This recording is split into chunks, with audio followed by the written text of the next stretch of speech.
Hello and welcome to That Tech Show where Sam is trying to figure out how the hell to record using his microphone and his pop guard. Is that good? Is that okay? This is the show that reveals the magicians behind the magic.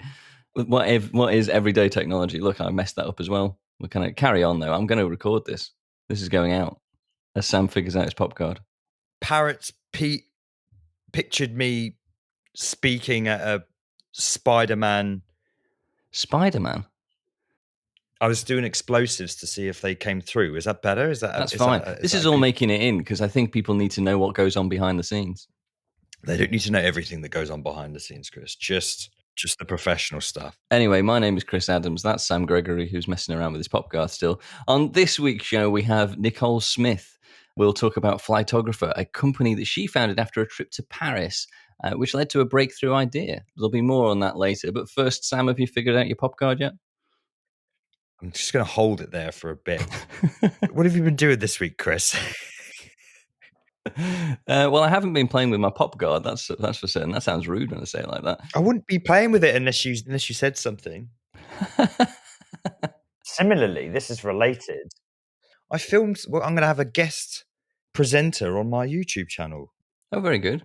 I travelled to not Chepstow, somewhere in Essex, to go film them from Footprint. You know, remember we had Footprint Digital talking about sustainable websites. So as we continue to work together and try and find ways to support each other, there's someone who's very, very passionate about web accessibility. This guy called Steve Job. No way. Yes way. And he actually has autism, and he's kind of speaking from his perspective on accessible websites, and obviously some things you can do to make it more, obviously accessible and stuff like that. And I thought that's a great opportunity to have a different voice on the YouTube channel from someone who actually requires some accessibility needs. So I think that was a great opportunity. So I went to Essex to film him. Hence why all my gear is all over the place and currently holding my pop filter in front of the thing. Yeah. And yeah, so I recorded him. That was good fun. I've edited the episode. I've got a few more tweaks to do. And hopefully that episode should be out. I want to try and get it out this week, but probably more like next week. Well, I should look forward to watching that episode. That'll be good. Where can I find that?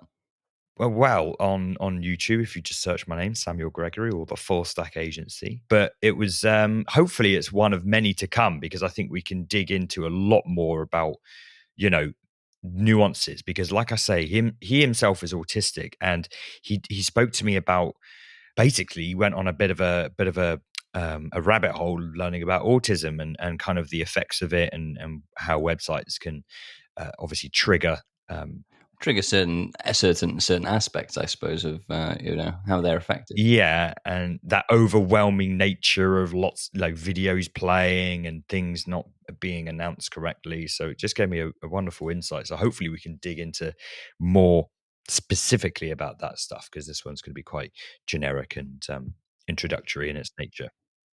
Yeah, I think we haven't really had anyone on this show talk about web accessibility too much. I mean, it would be great to get into that. I really like the whole web accessibility world. I got involved with that quite early on. My first job in London was working for a disability charity, and we got into doing an awful lot around web accessibility because I wasn't working in technology at that point. It was probably one of the things that started, triggered me to get back into technology. Yeah, it's a big passion of mine. And the long story short of it is, and we spoke briefly about this with Bailey and Rubin on the sustainability episode, but SEO, accessibility, and sustainability all come hand in hand. You appeal, or you create a website that's SEO friendly, actually, probably more accessible is more of a foundational thing to look at. You build an accessible website, it's going to be SEO friendly and it's going to be sustainable. So these foundational aspects are great to learn. So for web accessibility, folks, go and check out Sam's new YouTube video. What do you call them? A YouTube link video episode? Channel. Just check out my channel. Like, subscribe. In other news, though, we were talking just before, the big public trial of Amber Heard and Johnny Depp. I think it's fascinating because the reason why I want to bring it up on a tech show is that, I'm probably too well. I think we're both, you and I, Sam. We're probably too young to remember the OJ trial. Although there's an awful lot that's come out of it, of course, like the Kardashians came out of the OJ trial essentially, and then you've got the you've got the Michael Jackson trial, which I remember watching as a kid. This is the first one that's, I think, has been this big, that's been publicly available on the internet, with YouTube streaming comments running alongside it. It's been streaming on TikTok as well. And then there's all sorts of like videos of people on social media platforms, notably TikTok, because that's pretty much the only one I'm on, where people are responding to certain things they've noticed. I saw a thing last night. There was a picture of this supposed aftermath of a boozing session that was supposed to be in Australia, and someone's questioning it and going, "Those don't look like Australian plugs to me. That looks like it might have been taken in the UK." And then people are following up and going, "Yeah, that I can confirm they're definitely UK plugs." And I think that's just amazing that people are actually getting this involved and are actually trying to get these messages back to the lawyers. And my wife was mentioning this morning that she caught something when she was watching it live yesterday, where something was brought up that had been previously mentioned 2 weeks ago and spoken about on TikTok. And so it's almost like the lawyers are coming back and questioning things based off what people are finding on the internet and doing their own research. So, I'm sure Amber Heard has it as well. I seem to certainly be in the Johnny Depp bubble. And if there is one for Amber Heard, I don't know. But I mean, certainly on his side from what I've seen. And I think there's people out there, like he almost has a huge social legal team of trying to put this information together to get across to the lawyers. I think it's just fascinating the level of impact that it's having and such a public trial as well. Absolutely. There's slightly less surprising, but there's actually a petition to get Amber Heard kicked off of Aquaman 2, and it's got like 4 million signatures or whatever. So it's a real social effort, but I think that's quite dangerous as well at the same time. Like I say, I think Amber's changed her tune a little bit.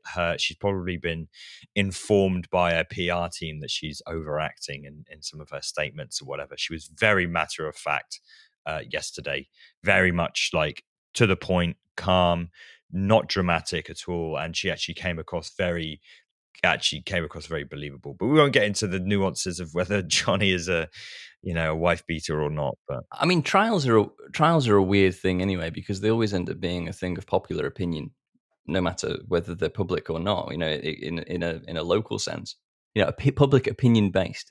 And yeah, if she is telling the truth, I mean, she's maybe doing a bad job of trying to represent it. But like, what if she is and she's just not representing it very well? Like, trials are such a strange a strange way of deciding things. But either way, I quite enjoy the public spectacle. Moving on. So, as we said, Nicole is the CEO and founder of Flytographer.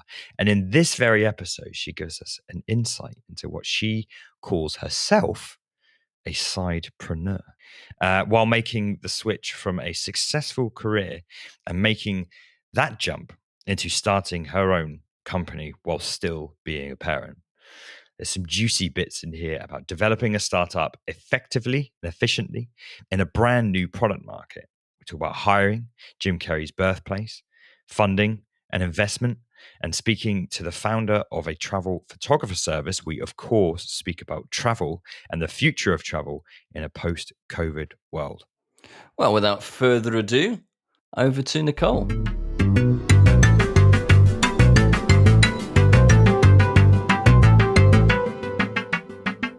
So my name is Nicole Smith, and I am the founder and CEO of a company called Flytographer.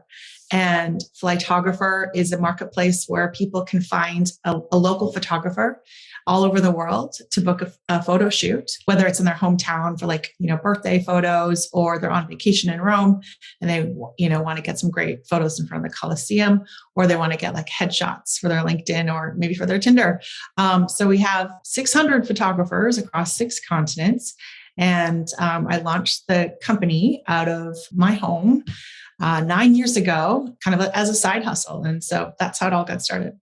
Nice. And just for clarification, is this like a just-in-time kind of service where I'm literally on holiday, I'm like, oh, I could do a photographer, and it's like a a photographer's with you in half an hour, or is it like you would pre-book that and it's just like it's more of a lightweight photography service sort of thing?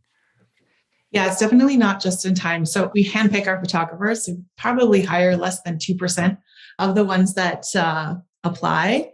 And the ones that we hire are just like really good professional photographers. So they're not sitting around like an Uber would, like waiting for someone to call them.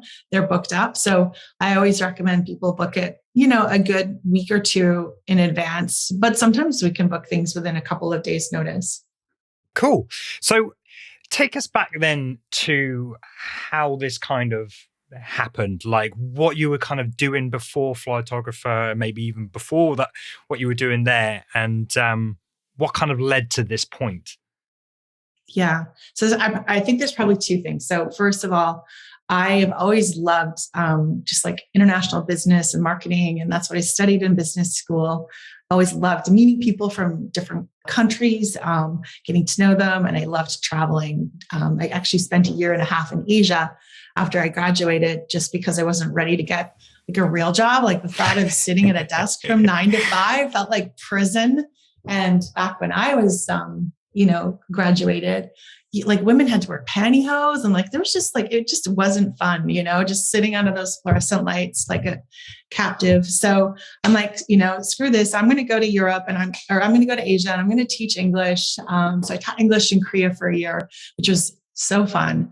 And then I traveled around Southeast Asia. And so then I came back to Canada, and I was like, okay, I'm 25, like everyone else is getting a real job. I'm like this, like, slacker that's like holding out. And I thought, okay, it's time to get a real job. And so I started working then, and I worked at a startup out of Seattle, actually, and loved it. And then I moved from there on to Microsoft, and I ended up working at Microsoft in Seattle for about 13 years in different global marketing roles. And I really loved working there. And I had no intention of starting a startup or leaving Microsoft. But one day I was in Paris with my best friend. I was actually there for work with Microsoft. We had these 2 days where we weren't working, and I was just like walking the streets with her. We hadn't seen each other in years, and we thought we should get a good photo together to remember this day where we're hanging out in Paris, and it was so fun. And so we did what everyone does, which is you take your iPhone and you hold it up like this and you try to get a selfie, but it ends up just being your heads. If you know what I mean, like you don't really see the city behind you because it's like just your heads in the photo. So then we give our phone to like a nice person walking by, and they take this like rushed, awkward shot, and then her head would be cut out, or like I'd have 5 chins, or it was just like not reflecting what we were seeing or what we were feeling. Like I just wanted simply a photo of us with like all the Parisian architecture, like to get that sense of place, that sort of third character in the story. So this was the problem that we were having. And then the next day we met a friend of hers for coffee, and I gave her my iPhone and said, hey, do you mind taking a couple of candid shots of us just as we walk down the cobblestones, like our backs to the camera? We're this big and it's mostly Paris, but I just want that sense of place and like to remember this moment by. And so she took a few shots for like 20 minutes of just us walking from a distance, not looking at her. And when I looked at my phone after, I was like, I had goosebumps, because I'm like, this captured the spirit of our trip. Like this actually tells the story, and you really see where you are. And so that was the genesis of the idea for Flytographer, is like how like this was the best souvenir I was going to bring back. And it still is. I still look at that photo today, and it takes me right back to that magical weekend with my friend. So then I came back to Canada and back to my job at Microsoft, and I have 2 kids. They were like 4 and 6 at the time, and I'm a single parent. So life was pretty busy, and life was pretty, like structured with work and smooth. And the last thing I wanted to do was kind of think about disrupting that with a startup, because I had seen friends go through startups and I knew how hard it was. But the problem was I came back, and for 9 months, all I could do was think about this idea for a Flytographer. And it was like literally bursting out of me, where every day I'd be like, oh, I could call it this, or what if I tried this? And so I was like, no, you don't have time for this. You've got a stable job. Like, don't even go there. But I think it was about 2 months before my 40th birthday where I was like, I need to see where this could go. I just need to like take the spaghetti, throw it against the wall, and see if there's something there, because it almost came down to me thinking, okay, if I'm 85 and I look back at my life, do I want to wonder, like, what if I had tried that one crazy idea I had when I was younger, versus like worrying that if I tried and it fails. So I tried it. And then that's sort of how it all got started. The rest is history. Well, yeah. I totally relate to that photography thing, because I remember I was with a friend, the observatory in Greenwich, which is it's got this beautiful view of like all London. I remember giving my phone, thinking, I would love it. Can you get a photo of me and my friend here? And I'm really particular with my photos, and they took a photo and it was like, as you said, completely cropped in, sort of like, not a great photo. I was like, apologizing profusely, like, can you get the the background in, please? So okay. And he's like standing there for a while, and like 30 seconds goes by, 20 seconds, like, as he like whispering to my friend, what's this happening? And then I get the phone back, and he's then taken a video and just panned across the whole thing. I'm just like, thank you. Like, just trying to be polite, but it's just one of those things. It's like, you want a good photo, and it really matters, when you're away. You want someone to care about what they do and capture those memories, Exactly. And you don't want to be like asking them, can you redo that? Do you mind taking that again? But it is like these little moments of your life end up being these big moments in your memories down the road. Chris, were you going to say something? Well, I was going to ask. You talked about what was it? 16 years you said at Microsoft? 13. I'm adding years on for you. Apologies. So you're a fair way into double figures when you make the switch to doing Flytographer. Is there how did you approach sort of making the switch from being at Microsoft, which is going to be pretty stable as a career, right? Working at Microsoft, to actually moving over to your new venture and trying it, because I think that's quite a hard thing for most people to break out on their own. Yeah, and I mean, I had switched from being a full-time employee to being a consultant or contractor after my son was born, so I had a little bit of flexibility with my schedule, which was great. And it's a very good income, and it's a very balanced life, and you can kind of like dial it up and down with your hours. So I felt like I had the best of both worlds, which was even like more so in terms of like I could take my kid to drop my sons at school, and then I could do my work around my own schedule. So it was almost like a golden egg. Like I loved it so much.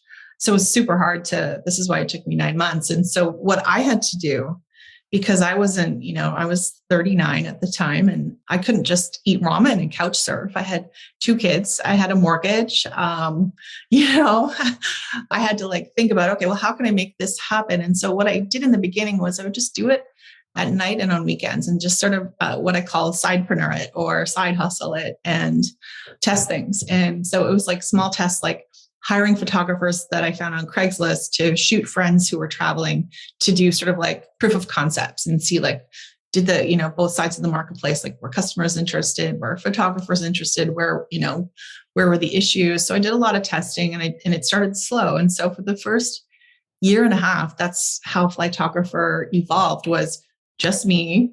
I was doing customer support, working with a developer to build the website, handling all the bookkeeping and marketing, like all of it, in those little stolen moments when I wasn't at working for Microsoft or being a mom.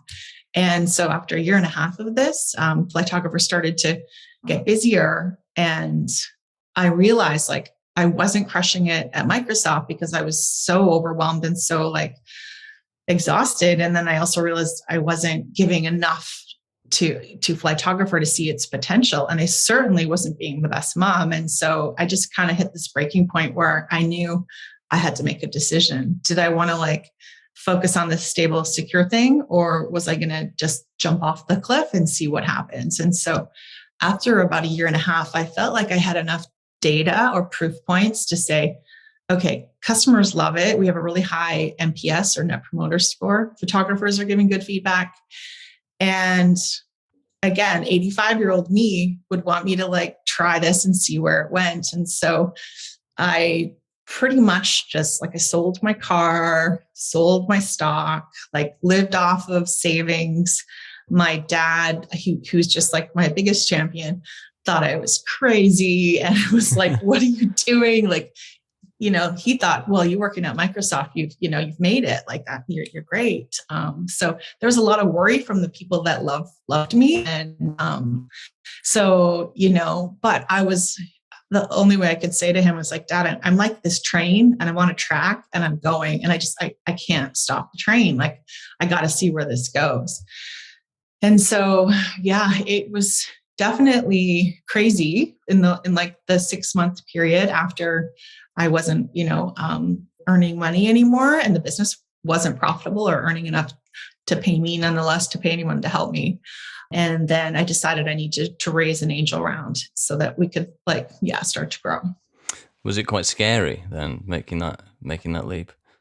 Yeah, I think that when you're thinking about doing it, it sounds scary. When you're in it, it's terrifying because you're, for me it was anyways, because I would lie there awake and think, did I just screw everything up? Like, I had this great thing and you'd see your friends going on vacations places. And, I'm like worried about like, okay, groceries, like you're just in a different mindset as an entrepreneur when you're bootstrapping and every dollar counts. And so those days were a little bit crazy, but I still like never once thought that I need to stop and go back. And I knew that I could always get a job again. You have skills and someone's going to hire you. So, but it didn't even occur to me. But yeah, it's definitely, crazy. Did you think it was affecting your business decisions at all? Like the pressure that you were under?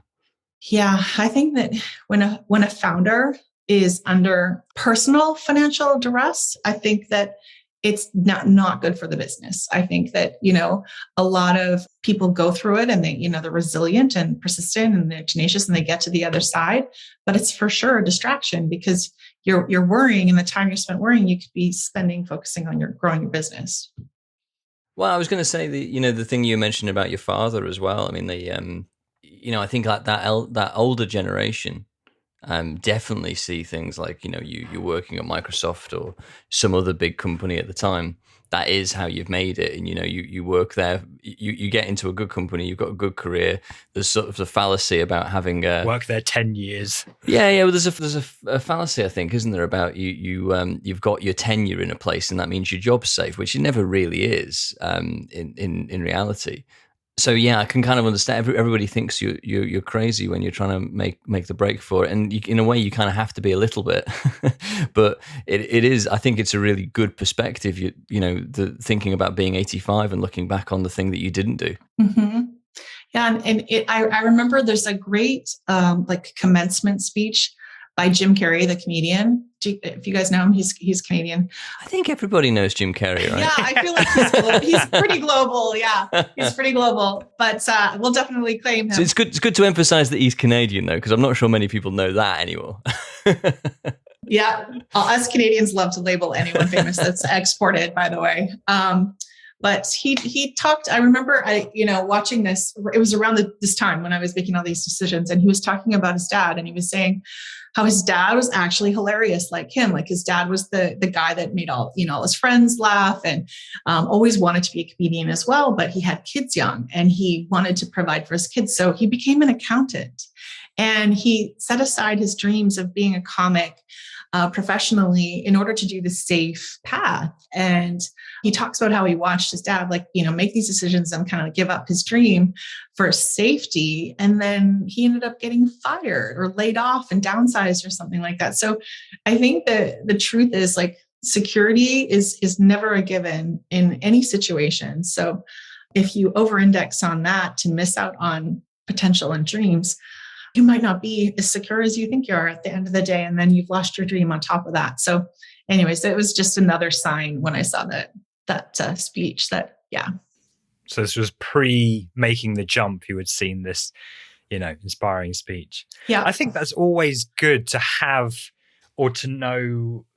We'll probably talk about it a little bit later on, but during these endeavors, when it gets tough, sometimes it's hard to get that kind of motivation, and it's always nice to know. I think it's always important to know where these little pick-me-ups exist, where these inspiring speeches, whether it's Chris and I watched a series called, what was it called? The Secret Billionaire or something like that. Oh, Undercover Billionaire. Yeah, we're giving giving it free advertising to Discovery at this point. But a talk like that, you've obviously pocketed that, and that was obviously an inspiring moment to you. And I think it's good to have those because they remind you of why you've gone into something in the first place. But going back to that time, you had this idea for Flytographer. I'm just trying to dig into a little bit of what led to the point of like this thing eating up inside of you. Was it more, I don't know, anything that you sort of built your confidence on in terms of looking at what's already out there or anything like that? Yeah, I mean, one of the first things I did when I got back from the trip to Paris was look and see what was out there currently. Like if I were to go on a vacation again, like who would I hire? Is there a marketplace for global photographers that are vetted or easy to book somehow? And there just wasn't anything. And so that was like, we were the first to market globally to do this concept. And of course, since we've launched, we've had people follow us into the space, but there was no solution to this problem. And so that was one of the reasons why I was like, well, I'm solving my own problem. Like I need this for myself. So I'm going to try to build it. And some of the data points for me were all around talking to customers and talking to photographers. So the early the first year or so, pre-launch and then post-launch, was just having conversations with photographers to say like, hey, would you be interested in getting like, side hustle shoots, like, served up on a plate where you don't have to do any marketing or business development or coordination. It's just like, here's a shoot on a plate, grab it and go. And so there was a strong need for photographers, because when you think about, most photographers are self-employed and they might focus on weddings or they might focus on commercial work, but there's lots of pockets of time that are like kind of dead. So if you're a wedding photographer, Monday through Thursday, you don't have a lot of bookings going on. And so to do like a 1 hour shoot on a Tuesday morning or a Wednesday night where you don't have to hustle to find it. And also you get to meet different kinds of clientele, expand your portfolio. And our photographers, the one thing that we filter for is, are you truly excited to meet people from around the world and show them your city? And so for those photographers that love to connect with others, it was a really good fit. And so I tried to just really do the research around talking to my audience on both sides. So, and then on the customer side, it was like, hey, do you have this problem? And then customers that would go through and do it would tell me like, wow, I've never had photos like this from my travels. And this is the most precious souvenir, because I'm here with the person that matters to me. And we've got this beautiful photo that actually, represents what we did or saw. But they also said that the best part that they didn't expect was that 1 hour with like, Johnny in New York or with Ku in Tokyo, who suddenly like opened up all these things about the city that they didn't know. So they get all these little insider tips on what to eat, see, do that enrich the rest of their trip. And so that ended up becoming a big part of the value proposition of Flytographer. Was you're not just getting someone who's going to, because it's usually about an hour, you're not going to just get this local who takes great photos for an hour, but you're going to like see the city through their eyes. They're going to tell you. Get a travel guide.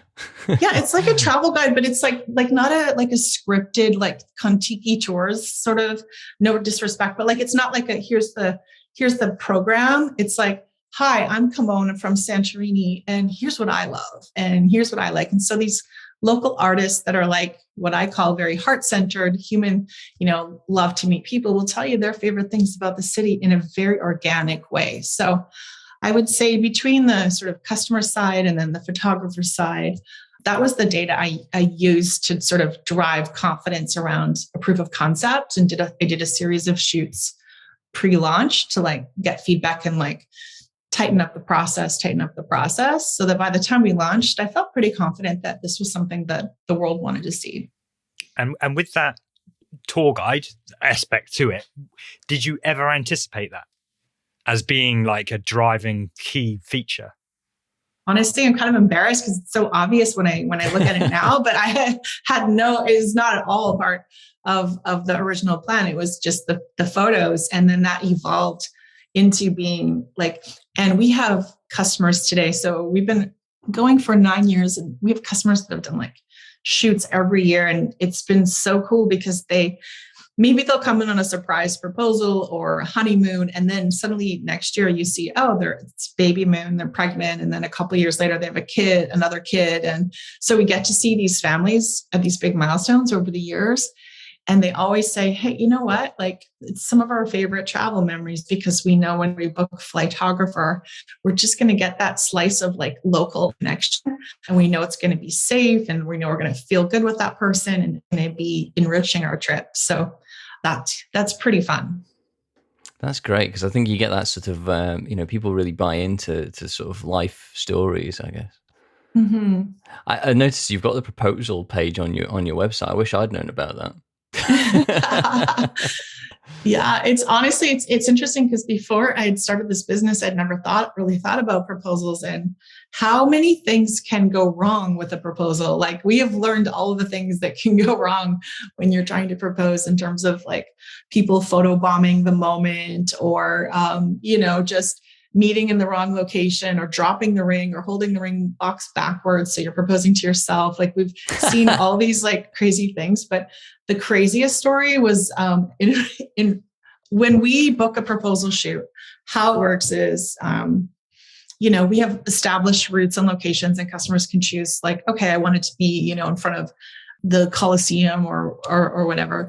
So they'll choose the location they want the proposal to happen in. And then we make a plan around, okay, which scenario do you want to go down? Do you want it to be like like a stranger walking by saying, oh, well, I'll take a selfie of you guys if you like, or like hiding in the bushes from a distance where no one sees anyone? Like, there's all these different ways that we can go about it. And so we come up with whatever scenario. And so all these things are like mapped out and, put in a brief, and everyone's on the same page. We even have a photo of the couple. So we know the photographer, and they have a photo of the photographer. So everyone knows what everyone looks like, except for the person being proposed to, which is, in our case, 95% women. But in any case, this one time, the photographer shows up. He spots the couple. The guy's in a white dress shirt, as he said. It's the from a distance scenario. So like, he's not supposed to talk to him. He's just supposed to capture it from a distance. And so, everything's going smoothly. He pops on his knee in front of the Coliseum. The photographer's capturing the moment. She's ecstatic. They're like hugging, kissing. It's wonderful. So then he goes up to them and he's like, hey, I'm going to use a different name. Hey, Mario, like, I'm so-and-so, you're a photographer. And the guy's like, I didn't hire a photographer. And then the dread starts to the blood starts to drain from this photographer's face. And then he's like, what? Oh my gosh. And then he sort of catches out of the corner of his eye, there's another guy in a white dress shirt that looks very similar to this guy. And he's just about to go down on his knees. So he pivots, gets in position, and like actually caught the proposal just in time. And we get this photo back at HQ later of like the two couples side by side, because they brought the other couple in and they shared the story and shared the laughs. And like, you look at them and you can see why the photographer got mixed up, because it was almost like a doppelganger. They were all right there. And anyways, they got some free photos out of it. But I was going to say, did you make some money out of that, or is it? That's cool. So jumping back to what you were saying as well during this whole R&D sort of phase. So you've got a lot of people saying that, oh yeah, I would use that service. The worry would always be like, are they actually going to be ones to sign up or use the service? How do you build that confidence, or how do you mitigate against that? Is there a trick that you do? Like, say, okay, sign here or whatever, because people will say they'll use something or whatever. And then when it comes time to pay, that's when you really find out their true intentions, or whether they would actually use it. And that's where you find out if you have a viable business, right? If like people can say they love it, but if they're not going to pay for it to solve their problem, you don't have a viable business. So I think in the early days, it was super challenging, because this was a new market that didn't exist. People hadn't, it wasn't common for someone to hire a photographer to say, like, let's capture an hour of my vacation in Paris. Like, it was just unusual. And so we had the double challenge of not only being a brand new brand, no one knew what Flytographer was, but a brand new market. And we had to educate people on what this was. So there's a lot of education around the value and why. And how I did that was through two things. Number one, storytelling. So customers, writing stories and through blogs and social, like around their experience, and having the photos tell the story in their quotes. And those customers then having a great customer experience and telling their friends about it. So word of mouth, and really focusing on making sure that every customer had an extraordinary experience from end to end on their journey with us was like my biggest focus of anything. And so that resulted in those customers then, going and telling their friends. So that was one path to growth. The other thing that I did in the early days, I mentioned that we did an angel round. So did an angel round at the top of 2015. So I had a little bit of money to like grow a small team and invest in customer acquisition. And one of the first things I did was hire a PR company out of New York who specialized in travel. And the reason I did that was we needed some social proof. We needed someone to say, hey, this is like, a legit thing. This isn't just some woman in an office in Victoria who's like side hustling. And, we needed to like show people that we were legit and that this was something. And so to get awareness. And so I worked with this PR agency for about 6 months, and we got featured in some pretty big publications, from Travel and Leisure to New York Times to Oprah.com. And that was really monumental for us because we suddenly had the credibility of like, we weren't this fly by night.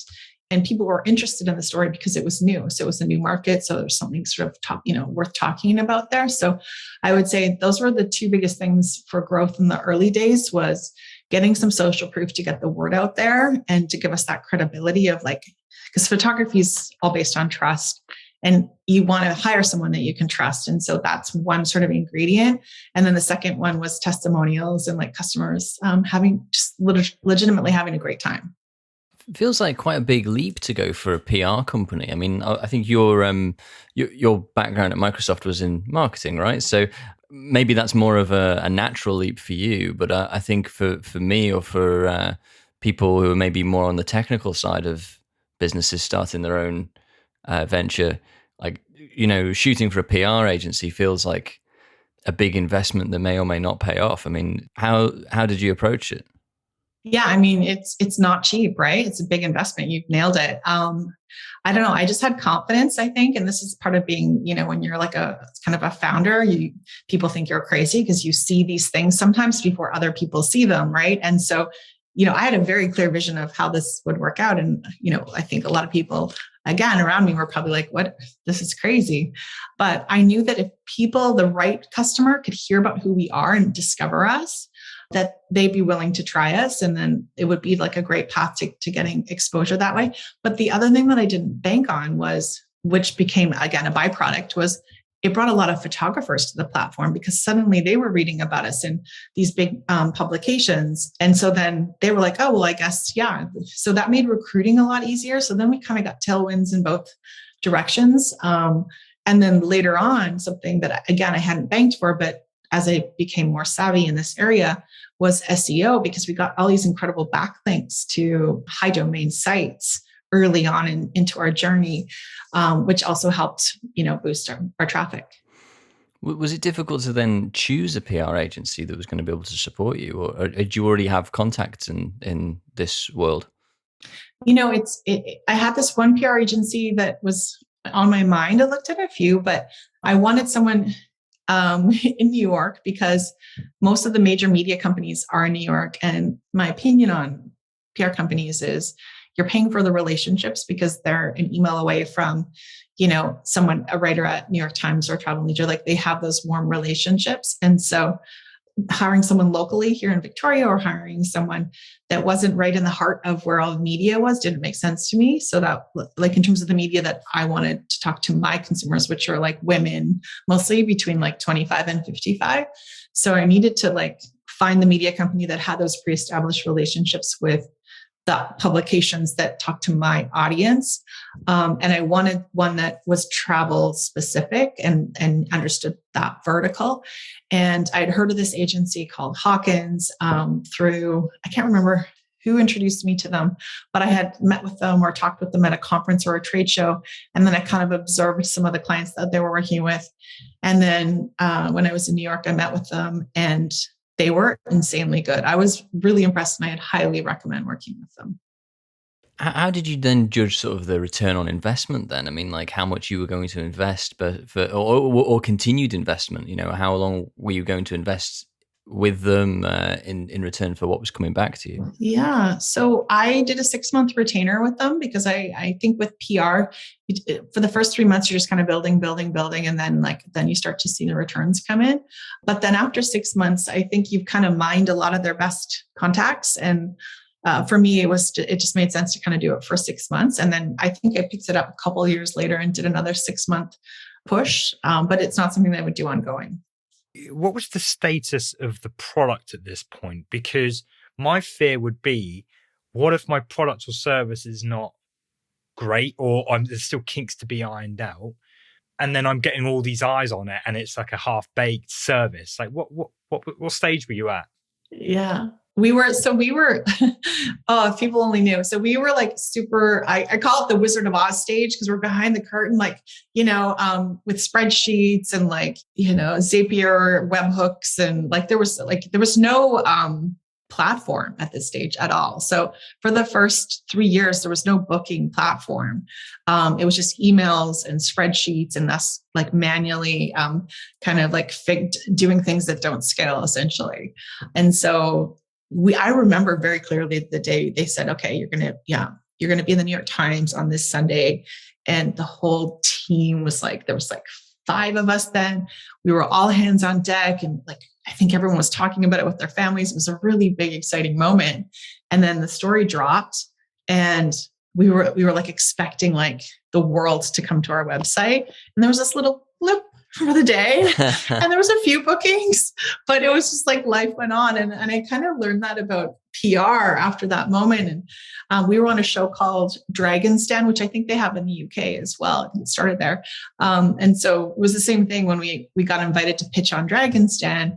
And, you think, okay, this is going to change the world. And it's the same thing with every media thing. You get a little blip for us anyways. I'm sure it's different for other brands, but our experience was you get a little blip, you might get some bookings, but it doesn't change the game. It's more of a long game of constantly delivering a great experience, just kind of growing slowly, planting lots of seeds, harvesting them over time, but not like a silver bullet.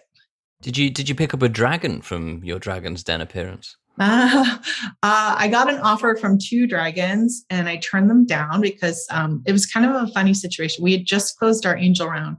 And a couple months later, we got a call from CBC here in Canada saying, do you want to come be on the show? And I said, no, we just closed an angel, so we're not looking for funding. And the producer said, well, you should still come on because you'll have 1 million eyeballs on your brand. So even if you don't take the funding, just come on. And I said, well, think about it. So, but she wanted us to be there in 4 days and it was out of the blue. So we had no pitch, we had no set. And I live across the country. So it was in Toronto. So I thought about it and I thought, well, okay, yeah, I should definitely, it's again, a life experience. So let's go. And so, me and 2 team members hustled, got this little set together. And when I took my son, who was 10 at the time, and he handed out little boxes to the dragons. That's my favorite thing, actually. Just go back and watch him on Netflix because the episodes on Netflix and see 10-year-old Harrison handing out these little boxes.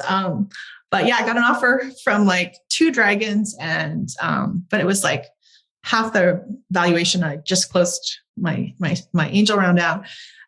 So I turned them down. And as I said, I don't know, or no, thank you, and started to walk out, one of the dragons, under his breath, is well, she just made the biggest mistake of her life. And I remember thinking, God, I hope he's wrong. It was yeah, it was really funny. How did you pitch the, because obviously you weren't intending to go on it, but how did you pitch the sort of this much money for this percentage of the business for Dragon's Den? Was it based on your angel round or? Yeah, I just said it was the same terms as my angel round, which is 2 months earlier. And I kind of kept the terms the same, but then they want like, yeah. What were the terms at that point? The terms back then were, I think I went in saying 5% of my business for like $175,000, which would have been a really good deal for them, by the way. Like if they were to look back, then actually one of the dragons came in and said, yeah, like I'll do it for like 5.8% or something. I'm like, okay, that sounds good. But then another dragon was like, why don't we partner and do this together, but for 10% at the same valuation? And I was just like, oh, no. So, but then I learned later that 80% of the deals that are a yes in the den break down in due diligence. So I didn't realize that before the show. Yeah, they never cover that, I don't think. Or at least I've never seen that part of it. Yeah. I'm keen to kind of dig in more because you've mentioned a team at this stage and you've mentioned angel round investment, and it still feels like there's a lot to cover in that kind of period up until that point. I mean, getting a team is obviously a really nerve-wracking or a big commitment, and preparing for investment is also a big commitment. So what was your first hire, and what was the situation or events surrounding that? Yeah. So the first person that I hired was actually an old childhood friend of mine who I've known since fourth grade, and she lives 2 blocks away, and she started helping me with hiring photographers. So she had a 9 to 5, and she would do this on weekends and help me with the recruiting of photographers. So her name's Michelle, and Michelle's still with us today. So Michelle was sort of like the first kind of person. And then we hired another woman who helped with some CX or customer support part-time, again, contract. And then when we closed the angel round in January of 2015, I brought both of them on as full-time employees. And then I think the next hire was another customer support person. So it was kind of really just to deal with the bookings that were coming in. And then Michelle was handling the photographer side. It was about 9 months into that angel round that we hired our first developer. It was really hard to hire a developer. A lot of people were like, I don't get your business, or I'm not sure if this is the right business for me, and I don't want to be the person building this, thing from scratch. But yeah, it took us 9 months to hire the first developer. How far had you got without a developer? I mean, what was the product at that point before the developer started? It was literally like we used Zoho, which is a CRM system, and we had emails, and we had a website that had, like Stripe connected to it, so we could take payments. And everything was held together with like bubblegum and glue. It was definitely not like at all a robust site in any way. So there was, kind of the customer facing WordPress site. We had some webhooks to pull some data into the CRM. And one of the things I did was I hired a dev to create a portal for photographers to upload the photos, because for the first 6 months, maybe a year, I was using like a cloud-based, throw your photos up in the cloud and send them to the customer that way. So it was really figuring it out as I go. And now, of course, we have like an incredible, dev team and platform. But in the early days, it was figuring everything out just by trial and error. I think it's really interesting, though, that how far you can get on an innovative platform without actually having a developer. You really get to see what your customers need. So you're not building it with a bunch of assumptions in your head. Like you kind of really see all the use cases and the unique pieces and what your customers need. So when you go to kind of create your product roadmap, when you're going to build the tech out, you really understand the features that the site needs to have in a better way, because you've been figuring it out manually.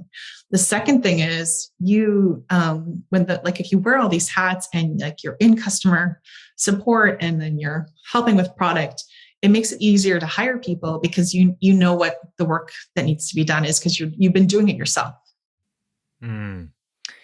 I'm really keen, because this just sounds like a whirlwind to me, and I'm really keen to dig into what was motherhood like during this time.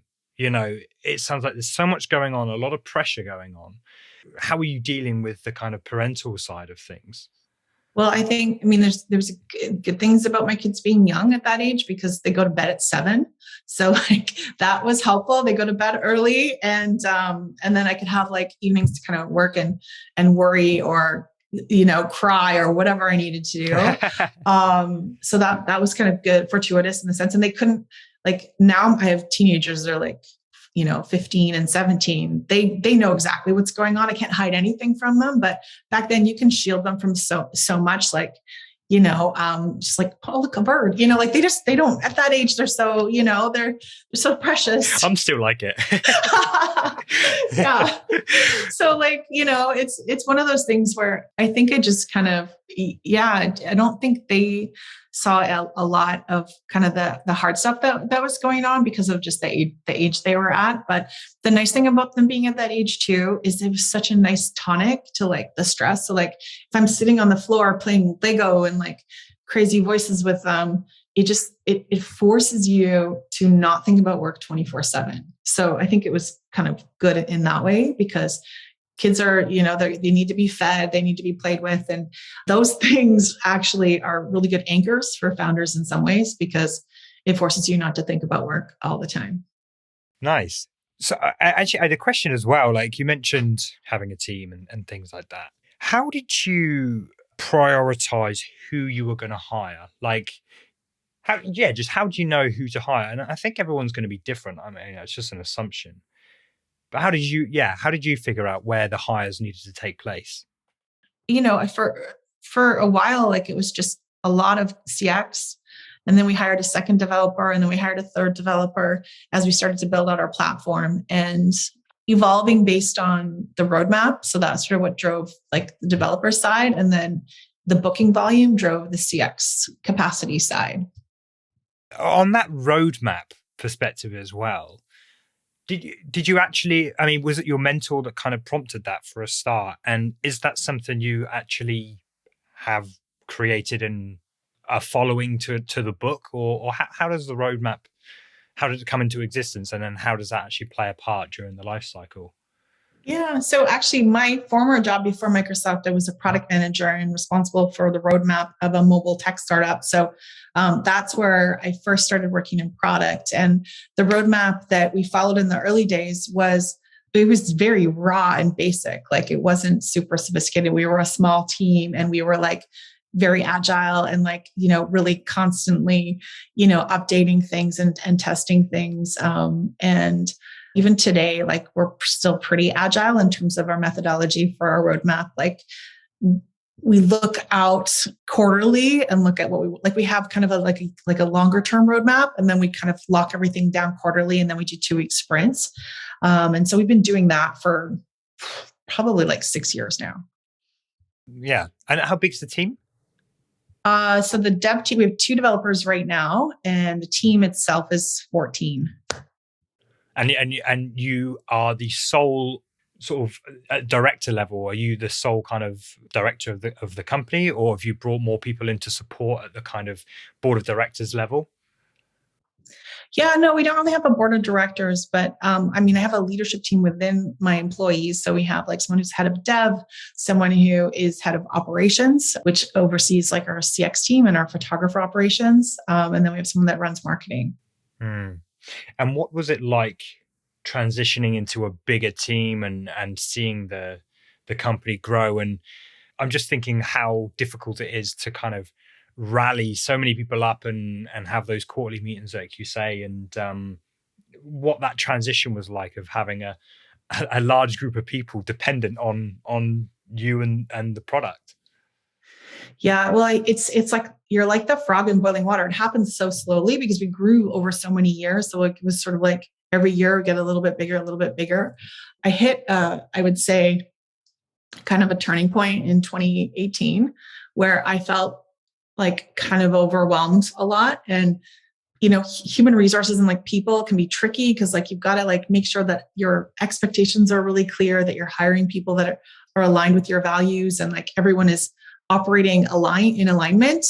And so much can go wrong the more you grow your company because you think, things should be one way and then someone new comes in and maybe they're not, onboarded properly, or there's like so many ways things can go wrong, or people's, perceptions can be like, people can feel like things weren't clear. And, I definitely felt like there's a period of growth where we were like the small team, probably when we were under 10, where everyone just knew what everyone was doing because we were small enough and we were all physically in the same office here in Victoria.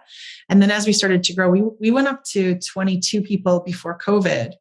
And we were a lot bigger then. And so then you start getting layers of management and, not everyone knows what everyone's working on all the time. And so I was finding that it was really tricky. And so I was looking for something to help guide the company. And I talked to some founders I knew, and they kept talking about this one program called the Entrepreneurial Operating System, or EOS. And there's this book called Traction by Gino Wickman that talks a lot about this framework. It's basically an operating system for running your company. And so I was really curious about that. And so I read the book Traction and talked to some of my founder friends around like how this, framework was working for them. And they said it was a game changer because suddenly everyone was on the same page and everyone was clear and aligned. And so in 2018, we rolled out the EOS framework within Flytographer, and we've been using it ever since. It's basically the rhythm of the business. So you have your leadership meeting for an hour and a half once a week, and it has a very strict format in terms of what you cover in that meeting. And we have quarterly rocks. Some people would call them OKRs, but essentially rocks are the big things that have to be done in that quarter. And then you fit in the little rocks and sand around it. And so we're accountable to our rocks every week. Are they on track or off track? So there's a whole bunch of tools and systems through EOS that have helped manage the growth. And for anyone who's at that stage of going from 10 or even earlier to a larger team, having some kind of framework so that there's a common vernacular and language and everyone's clear around what's expected of them and what success looks like is so, so important. I've made a note of that because I think we'll put that in the show notes. But was that a real game-changing moment, or was that kind of a turning point in the company's growth to actually understand and have that framework there? I think it was definitely a turning point, and I think the leadership team felt it too. Everyone was very included in the process and part of rolling it out. And I think it also helped the leadership team be able to talk to their teams about what other departments were doing and what else was happening. We had a clear North Star as a company. We had clear company goals. We had clear team goals. We had cadences around sharing this information in terms of our scorecard. So we have a company scorecard that the whole company looks at once a week that has 15 data points. So I think it just felt like we were more a grown-up company instead of, I don't know how to say it because it sounds so funny, but I felt like we kind of grew up a little bit instead of this wild thrashing, startup, just kind of figuring everything out. That was definitely a game changer for us. On that note, I'd be interested to know how many rounds of funding you have in total gone through. We've gone through 2. We went through an angel round, and then we did a seed round in 2018. And so we've raised about 1.7 million Canadian altogether. But our last round was in 2018, and now we're profitable and we don't plan to take further funding. So we're I would say one of the biggest. I mean, we went through a lot during COVID. Had to lay off 80% of my team. It was pretty insane. Travel just stopped globally, as we know. So it was we're coming out the other side, but we're now 14 people instead of 22. So we're much more efficient. We spent the last year and a half automating a lot of kind of low value tasks and things. And so now we can have a leaner team, smaller team, and we're actually profitable. And we intend to just grow more organically and become what I call an evergreen company. So I'm not looking to become a unicorn and raise a ton of money and grow, crazy. I want to grow in a sustained, healthy way so that, and healthy being profitable, healthy being having a team that, is working 9 to 5, not crazy hours or hustle culture, but they have good balance with their life. They love what they do. They feel appreciated, supported. We do work that matters. And that, we have infinite runway because our customer revenue is supporting the business. And that's the way I want it to keep going as. Was COVID a catalyst for rethinking that approach, or is that something that you'd always wanted to do to have more of an organic growth? I think it was for sure a catalyst. Like we were going into 2020, we were actually on track to be profitable in 2020 until, COVID happened. But I think we were still thinking about like, hyper growth and what are some different ways we can get there through, other capital, like whether that's, debt financing or VC or what have you. But I think what for me anyways, we're now a remote company, so we don't have an office anymore. Was that a COVID-based decision? Yeah, we got rid of it in October 2020 after sort of, 4 months of being at home. I just could see the writing on the wall. And so we got out of our lease. But personally, I love working from home. I did that at Microsoft for many years. I'm an introvert. Like I don't really like talking to people all the time. I love being at home and just having more balance. So I can pick up my kids from school. I can throw a chicken in the oven, and then I can hop on calls. I just think it, for me, works really great to have that integration. But what's great for the company is now we can hire across Canada. So instead of just limiting our talent pool to Victoria, we're able to bring in people from across the country. And so we have like our lead dev is from Vancouver. Our head of operations is from Kelowna. We have people in Montreal and Ontario, our social media person's in Honolulu. So we have like a remote team, and we're able to we're actually currently hiring a director of marketing. And so we're looking across the country for that too. So I think that's also been a great thing for our business. How has that sort of affected the communication structures as well? Because I've recently met people I've been working with for 2 years in person for the first time, which was a bit of a surprise. And it's always very different when you're working with people face to face. I mean, how have you solved that? I mean, now that you're committed to being fully remote.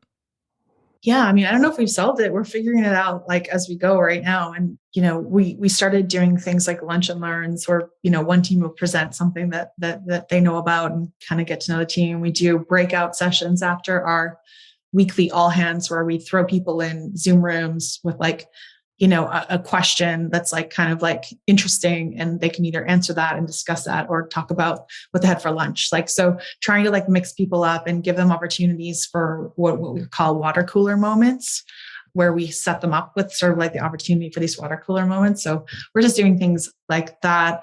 And then we're planning our first annual offsite in Whistler in May. So we're going to actually have everyone fly in, and we'll have 3 days together as a team. So we've never done that before, but I'm pretty excited about finally meeting some of the people that we've hired in the last year. Yeah, that's a real shift, isn't it? I think that'll be a transformation, I imagine, for bringing a team together once they get to meet and spend a few days together. On to the you mentioned about the funding rounds before. I mean, how does it feel having raised sort of 1.7 million and being accountable for somebody else's money? Yeah, it's intense, and some of those are friends of mine too, right? So we've got a mix of customers that have invested, friends, and then traditional angels. So, especially when you know them personally, you really want to deliver for them. But I think too, as founders, it's important to have the perspective of they're lucky to be on the rocket ship you're building, because you're taking, this is a great opportunity for them. I think in the beginning, I was very much of thank you so much for investing, kind of almost deferential. And now I think it's important to also remember that this is a great opportunity for them. And they walked in eyes wide open, knowing startups can crash and burn. And it's a gamble if you invest in a startup, but you also have this ticket to potentially ride the rocket ship with the startup. And so I think that's some important mindset shift that I learned. And let me tell you, it was really hard to send out the investor updates during COVID. Our sales went to zero. We had nothing coming in. And then we had a tsunami of refund requests, because in March, it starts to get busy again. It's a travel seasonal. And so We had all these, no one was booking. And then I had 22 employees, big payroll. And then we got like so many refund requests because customers will book up to 6 months in advance. And they were like, I don't want my shoot anymore. Can I get my money back? So it was really crazy. And so then you're having to write these investor updates. And yeah, it's not easy, but I think if you get the right investors, they're going to support you throughout the inevitable ups and downs of a startup. And it's important to be like really transparent with them on where things are at and how they can help you. I think that refund situation is definitely enough of a catalyst to make you run really lean and approach your cash flow differently. Honestly, you nailed it. That's so true. I never want to be dependent on like a bank or an external source. Again, I want to always know that, we're okay. Yeah, sort of self-sustaining, I guess. Yeah. I'm going to ask like maybe a silly question or whatever, but it is, you mentioned earlier, I forgot what you said around what you offered the investors in the early stages, but do they have shares in the company? Is that what you were offering in exchange? Well, the first round was common shares. So yeah, the round in 2015 was common shares. And the second round we did what's called a SAFE. It's I guess similar to a convertible note, but a little bit different. But yeah, we did a SAFE instrument in the second one. So with the SAFE, what happens is your investors will invest with a cap, and then when you have your next financing round or there's an exit, that's when their shares will convert. Okay, so they haven't converted yet at all. Yeah. And the only reason why you mentioned not being reliant or whatever. Is there any kind of intention or kind of goal to remove that ownership or shares altogether from those investors so that it's solely kind of owned by you or whoever? Or are you happy to kind of keep them in the picture? Yeah, no, I don't think I will be buying them back. I think that we'll keep them in the picture. I have pretty great investors, so I've been lucky. I think really for me, the vision for Flytographer moving forward is we've expanded from just vacation during COVID to now we do local shoots and we do headshots, and we're this year testing Flytographer for business. So we're looking at completely new verticals. And imagine you're a company that has employees in 30 different cities and you need headshots for all of them because not everyone's at one headquarters anymore.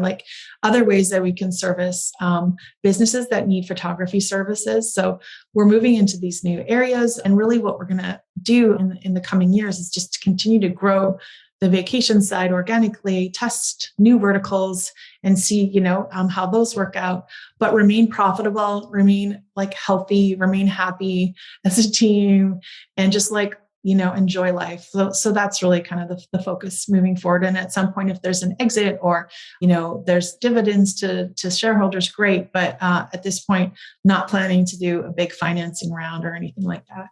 Mm.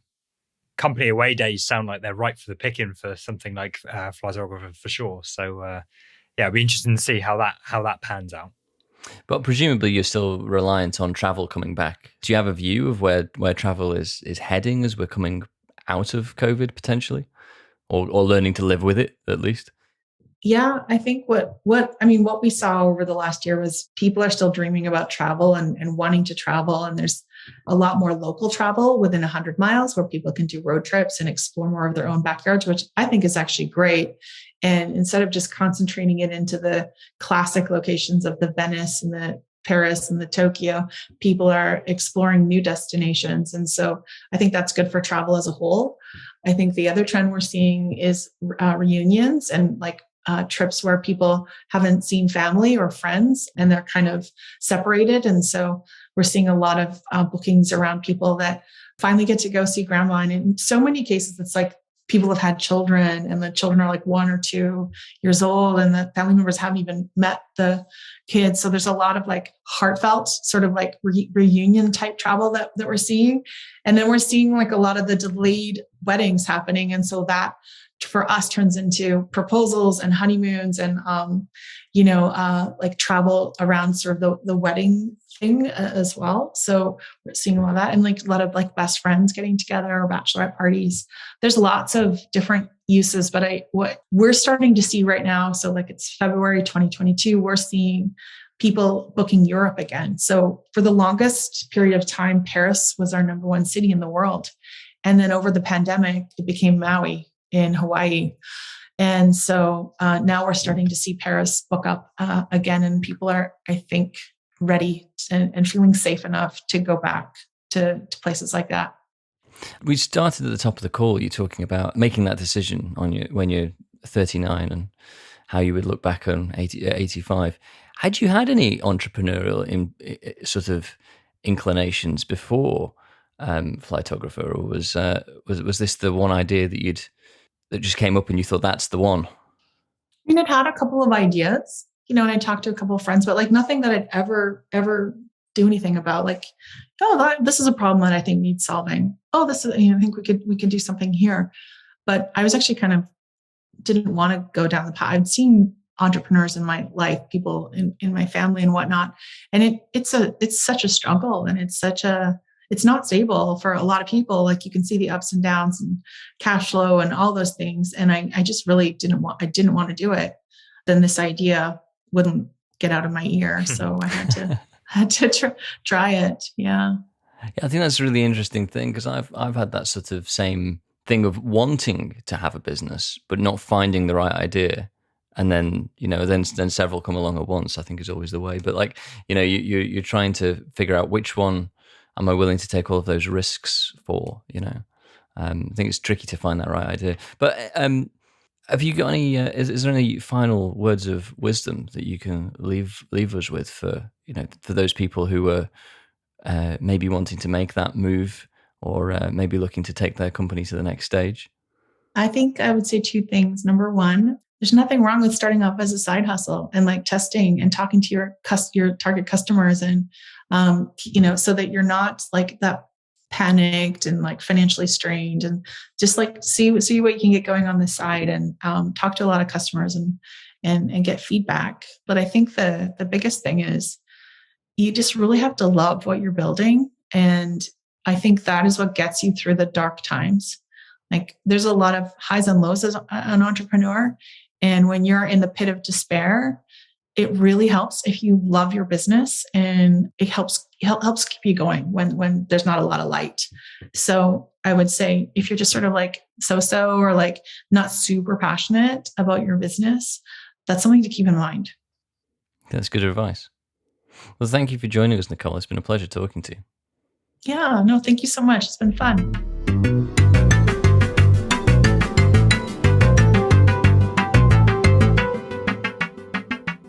Well, that was Nicole from Flytographer. And so if we ever need to go and book a photographer anywhere in the world, then I know where I'll be reaching out to. Here we go. Yeah, good idea. On next week's show, we have Mark Hirschberg, who is the author of the Career Toolkit. He studied at MIT and gives us a sneak peek at what his life was like in such a prestigious college, and how those experiences shaped what later became the aforementioned book, The Career Toolkit. And he probably has the best radio voice we've had so far. So look forward to that. So yes, look forward to that. That was That Tech Show. Anyway, so that's it. That's all for today. Mark is on next week. As you can tell, we're excited about him and his radio voice. And in the meantime, go and check us out on socials. We're there on Twitter. We're there on LinkedIn. You can check the website as well, thattech.show, where you can listen to all the 50 plus previous episodes. You can comment, you can give us 5-star reviews on Apple, because we like those. It helps us get more people to listen to the show. And that's about it. Well, hang on. What? There's one more thing. What? Tell them about the shekel. Oh, yeah. He likes a shekel. Go and drop us a shekel as well and buy me a coffee. So long. See you next week.